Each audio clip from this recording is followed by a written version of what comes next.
So we're gonna have a deeper look. There's a few things, in my opinion, to look in an engine room or on the motor. Corrosion state of the overall equipment, which is on that boat very good. Piping and hosing.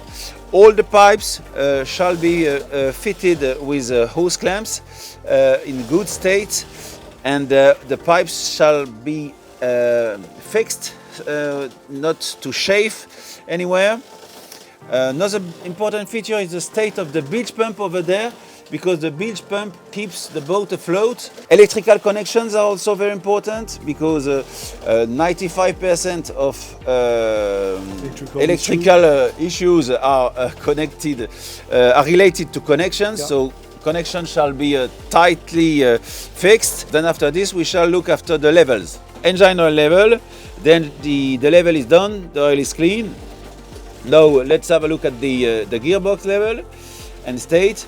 Gearbox state oil is important because some seawater can enter into the sail drive, and so the oil changes of state, becoming a kind of mayonnaise, a mixture between seawater and oil, and that's absolutely not the case in that boat.